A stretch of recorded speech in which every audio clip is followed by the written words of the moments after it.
하나님 말씀 요한복음 3장 16절 한 절 말씀입니다. 우리 같이 읽을까요? 시작. 하나님이 세상을 이처럼 사랑하사 독생자를 주셨으니 이는 그를 믿는 자마다 멸망하지 않고 영생을 얻게 하려 하심이라. 아멘. 예수님을 찾아온 니고데모는 유대인 중에 제일 뛰어난 사람을 상징한다고 했습니다.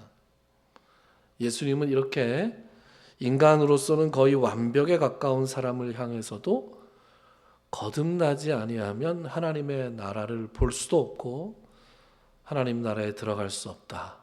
그렇게 말씀하셨습니다. 거듭난다는 말은 위로부터 난다. 이런 의미라고 했습니다.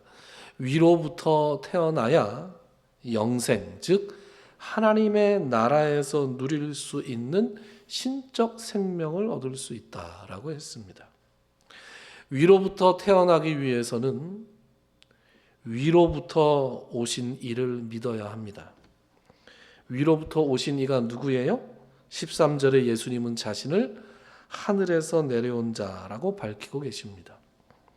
그리고 이 하늘에서 내려온 자가 다시 하늘을 향해 들려야 한다.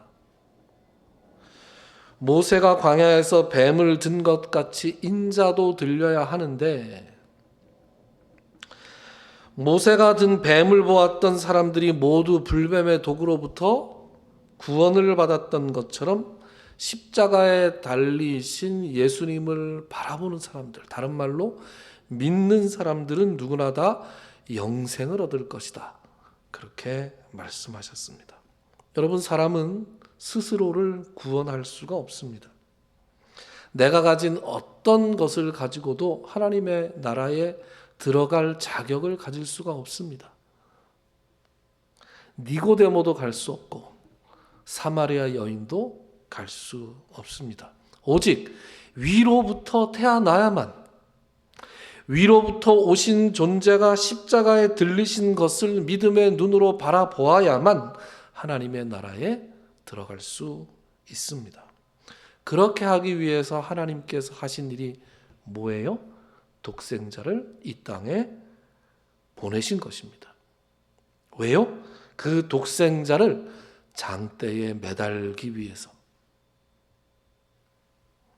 그렇게 하지 않으면 사람들을 용서할 수도 없고 사람들에게 영생을 줄 수도 없기 때문에.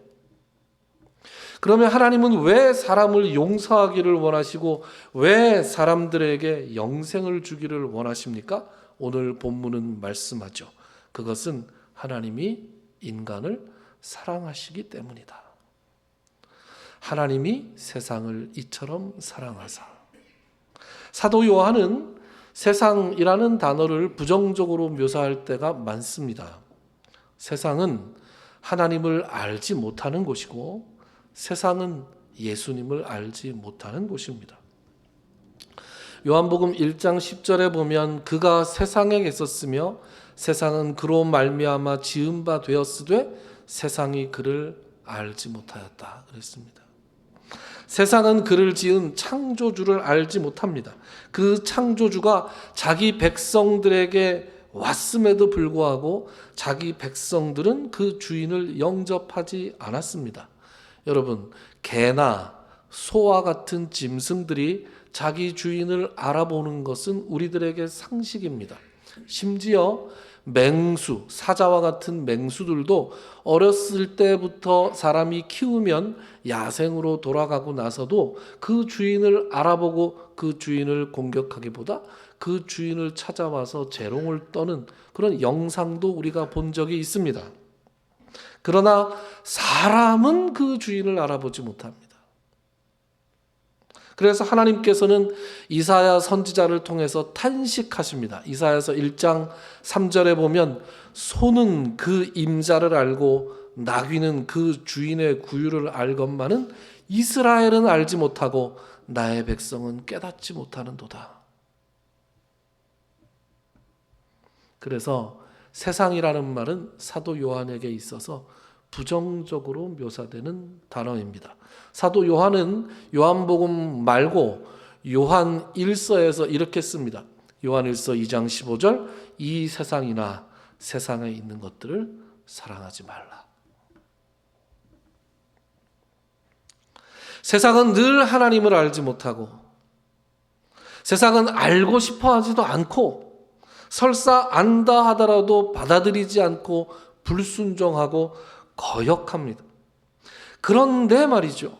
그런데 세상은 하나님을 사랑하지 않는데 하나님은 세상을 사랑하신다. 이렇게 말씀합니다. 사랑할 만한 존재를 사랑하는 것은 이해할 수 있으나 사랑할 만한 존재가 아닌데 사랑하는 것은 도대체 어떤 사랑입니까? 다른 사람들 볼 필요가 없이 자신을 정직하게 바라보면 우리는 금방 깨닫게 되죠. 내가 과연 하나님의 사랑을 받을 자격이 있는 존재인가? 여러분, 우리는 이기적이고 우리는 탐욕스럽고 우리는 편견 덩어리입니다. 우리는 게으르고 우리는 아니라고 우리는 심지 않은 것을 거두려 할 때가 많습니다. 우리는 인정받기를 좋아하고 우리는 남을 무시하고 나보다 잘난 사람을 뒤에서나 심지어 면전에서 깎아내리기 일쑤입니다. 가끔씩 우리 자신에게서 우리 자신이 보기에도 사랑스러운 모습이 아주 가끔씩 보일 때가 있긴 하지만 그러나 그 모습이 오래오래 유지되지 않습니다. 그럼에도 불구하고 하나님이 나를 사랑하신다고 하는데 이거 참 송구스러운 말씀이 아닐 수 없습니다. 그래서 이 말씀을 묵상하다 보면 옛날 사람들 말로 참 이거 얼마나 망극한지, 이런 사랑스럽지 않은 우리를 사랑하셔서 우리가 멸망하기를 원치 않으시고 우리에게 영생을 주시기 위해서 독생자를 주셨습니다. 여기서 주셨다라는 말씀은 헬라어로 디도미라는 동사인데 이 디도미라는 동사는 그냥 소유권이 이전된다라는 뜻이 아니라 희생적으로 넘겨준다라는 의미를 가지고 있습니다. 그래서 신약의 다른 부분에서 이 디도미라는 동사는 이렇게 사용됩니다. 갈라디아서 1장 4절에 보면 그리스도께서 하나님 곧 우리 아버지의 뜻을 따라 이 악한 세대에서 우리를 건지시려고 우리 죄를 대속하기 위하여 자기 몸을 주셨다. 마가복음 10장 45절 인자가 온 것은 섬김을 받으려 함이 아니라 도리어 섬기려 하고 자기 목숨을 많은 사람의 대속물로 주려 함이라. 이 주려 함이라가 바로 디도미라는 동사입니다. 제 신학교 입학 성경 시험에서 마가복음 10장 45절이 나왔어요. 그래서 다음 빈칸에 들어갈 말을 주관식으로 쓰는 거였어요. 대속물. 여러분 이거 맞출 수 있습니까? 저는 틀렸습니다. 이런 걸 어떻게 맞춰? 그랬는데 나중에 공부를 좀 하고 보니 이거 신학교 들어갈 사람은 이 정도는 외우고 있어야 되는 건데 그런 생각이 들더군요. 이 문제 냈던 그 교수님은 자기가 이 문제를 출제했노라고 신약 수업 때 가르쳐 주시면서 이 가장 복음의 핵심 되는 것을 모르는 사람들도 있더라. 그래서 가슴이 또 그때 뜨끔뜨끔했습니다. 여러분 사람은 말을 듣고 배우지 않죠. 사람들은 보고 배웁니다. 제가 어렸을 때가 아니라 제 아들이 어렸을 때 어른들에게 이제 인사하는 법을 가르친 적이 있습니다. 그래서 어른들, 주로 이제 뭐 할머니, 할아버지, 그때는 증조 할아버지, 증조 할머니도 살아계시던 시절이라 이 어린 아들의 손을 잡고 그렇게 가르쳤습니다. 현우야 인사해야지, 안녕하세요, 이렇게. 늘 그렇게 가르쳤습니다. 얼마 지나고 나니까 이 녀석이 어른들을 보면 이렇게 얘기합니다. 아빠 인사해야지. 안녕하세요. 뭘 배운 건지 모르겠습니다. 사람은 보고 배우는 것이지 말로 배우지 않는다. 그냥 제가 열심히 어른들한테 인사했으면 아들 녀석이 배우지 않았을까, 그런 생각을 해보게 됩니다. 여러분, 하나님이 당신의 외아들을 매달기 위해서 세상에 보내셨어요. 그 외아들은 섬김을 받으려 하지 않고 섬기셨고 자신의 목숨을 우리 모두의 대속물로 주셨습니다. 우리는 하나님이 당신의 아들을 매다시는 그 사랑을 보고 믿은 사람들입니다. 그렇다면 즉 그 예수님을, 그 하나님을 믿는 사람이라면 섬김을 받으려 하지 말고 섬겨야 하지 않겠습니까? 자신의 목숨을 내놓아야 하지 않겠습니까? 자기를 매달아야 하지 않겠습니까? 그러나 역사를 살펴보면 말이죠, 예수를 믿는다고 하는 사람들이 자기를 매달기보다 상대방을 매단 적이 훨씬 더 많았습니다. 갈등이 있을 때 이 사람들은 어떤 명분을 가지고 사람들을 매달았습니까? 민족이 다르다고 매달았습니다. 종교가 다르다고 매달고, 종교는 같은데 믿는 방식이 다르다고 해서 매달고, 피부색이 다르다고 해서 매달고, 가치관이 다르고 신념이 다르다고 해서 매달았습니다. 갈등이 존재하고 차이가 존재할 때, 그래서 어느 때보다도 사랑과 평화와 희생이 필요할 때 하나님의 방식은 늘 자기를 매다는 거였어요. 사람의 방식은 상대방을 매다는 것이었습니다. 상대방을 매다는 것은 예수를 따르는 사람들이 사용할 수 있는 방법이 아니라 세상이 사용하는 방법입니다. 사람들은 예수를 따른다고 하는 우리가 하는 말을 듣고 배우지 않습니다. 사람들은 우리가 하는 행동을 보고 배웁니다. 예수를 믿는다는 것은 예수가 가신 그 길을 따라가겠다고 각오하는 것이고, 그 길은 언제나 사랑과 평화와 희생의 길이고, 그러한 사랑과 평화와 희생에서만이 진정한 기쁨이 흘러나올 수 있는 것입니다. 제가 설교할 때 가끔 인용하는 성 프란시스코의 일화가 있습니다. 여러분, 성 프란시스코는 어떤 사람입니까? 탁발 수도를 했던 사람이죠. 그래서 자기 소유를 가지지 않고 거지처럼 탁발 얻어먹어가면서 수도를 했던 그런 사람이었습니다. 행색이 거지 같았습니다.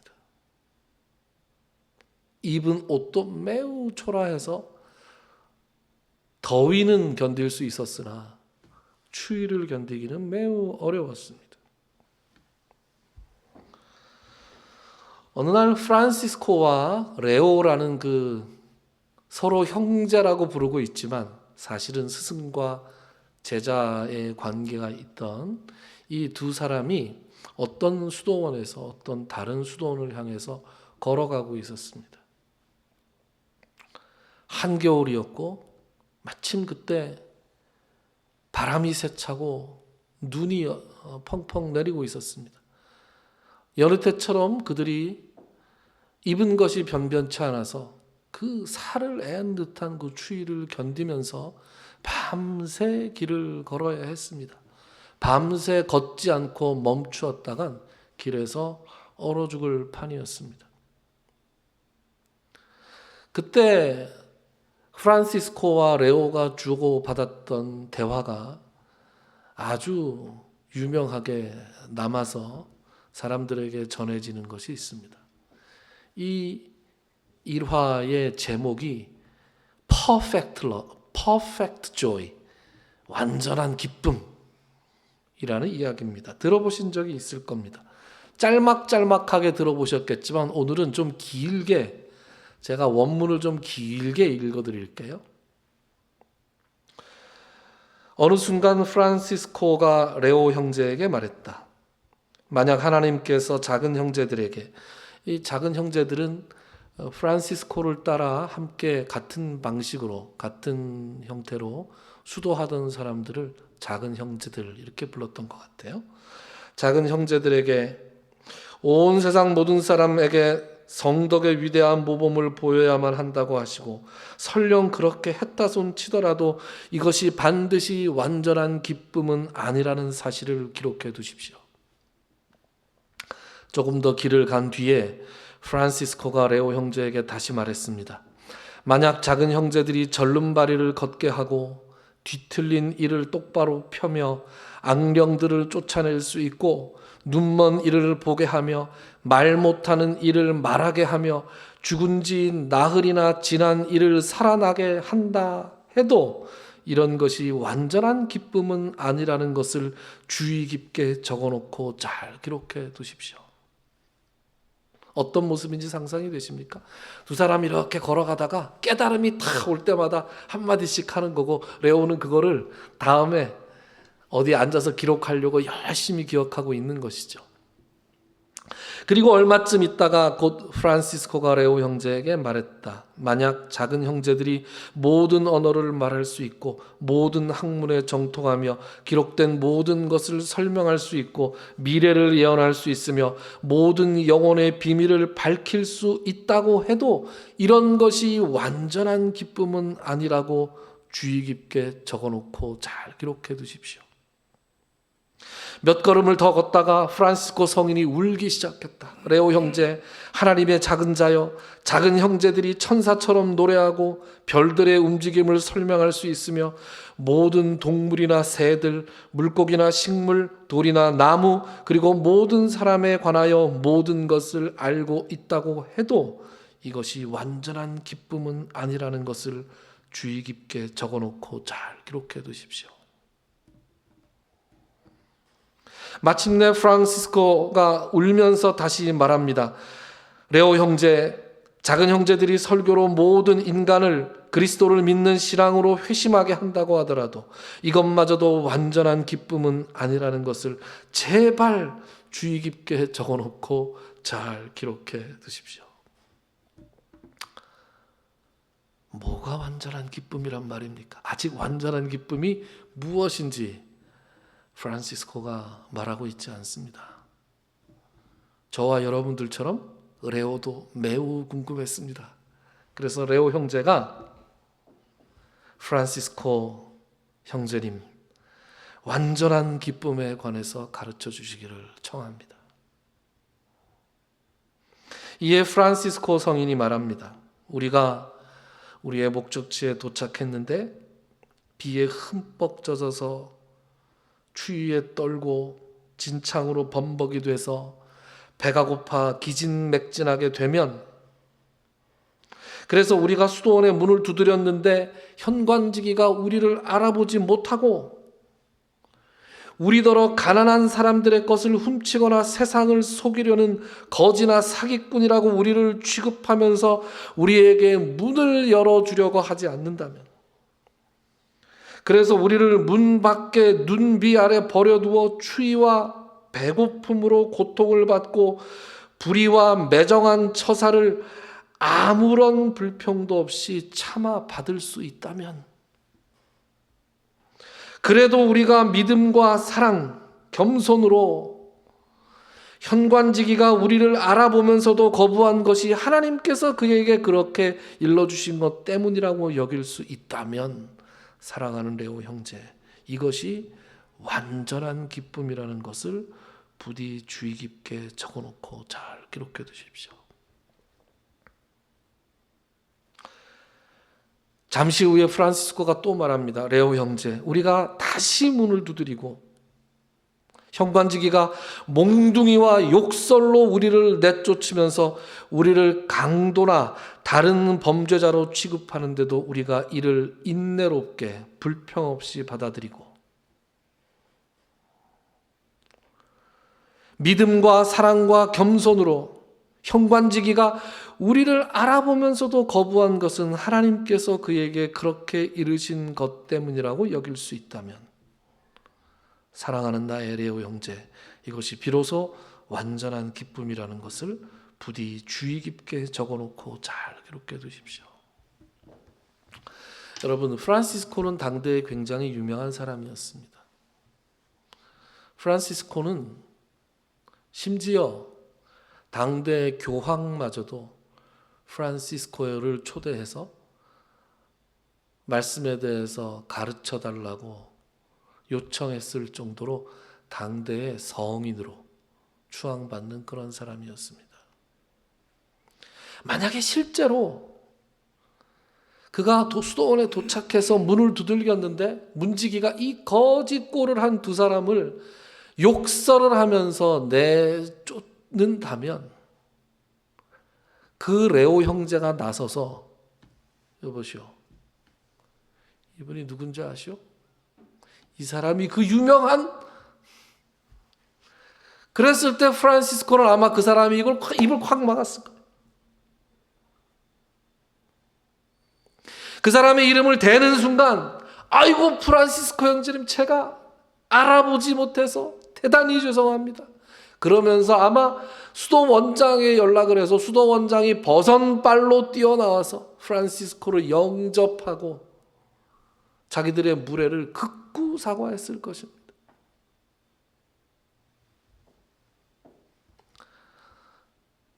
내가 난데 내가 누군지 알아. 제가 한 지인의 따님이 SK텔레콤 상담원을 했던 경험을 들려주는 것을 들은 적이 있습니다.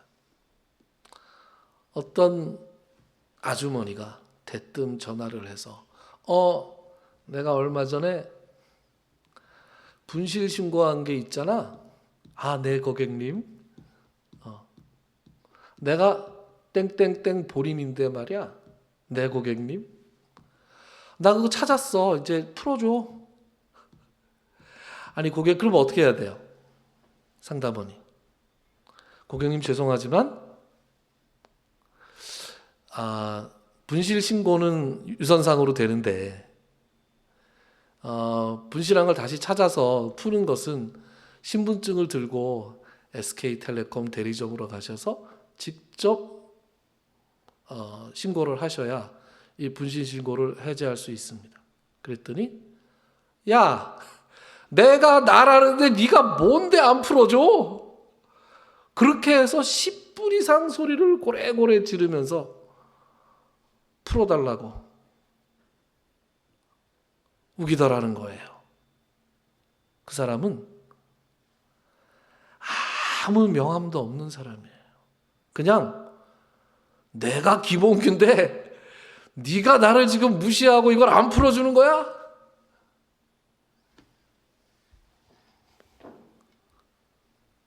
논리도 없고 상식도 없고 그저 자기 자신의 입장에서만 자기 자신을 보면서 우겨대는,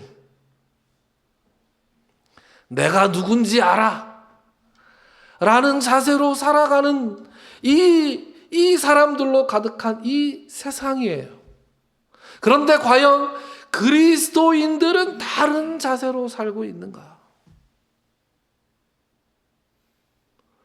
예수님은 자기 자신이 매달리기 위해서 이 세상에 오셨고, 하나님은 자기를 거역하는 이 세상을 너무나도 사랑하셔서 자기의 아들을 매달기 위해서 세상에 보내셨는데, 그를 따르겠다는 예수 그리스도를 믿는 이 그리스도인들은 자기 자신을 매달겠다는 각오로 살고 있는가? 아니면 내가 믿을래 수는 없으니 네가 좀 매달려 줘야 되겠다. 다른 사람을 매달겠다는 각오로 살고 있는가? 사순절 기간이죠. 주님의 고난을 생각하고 계시죠. 엎드려 기도할 때마다 우리가 십자가를 마음에 떠올리면서 기도하고 계시죠. 그 십자가를 말로 전할 것이 아니라 우리의 삶에서 많은 사람들에게 행동으로 보여주면서 살 수 있는 우리가 되었으면 좋겠습니다. 기도합시다.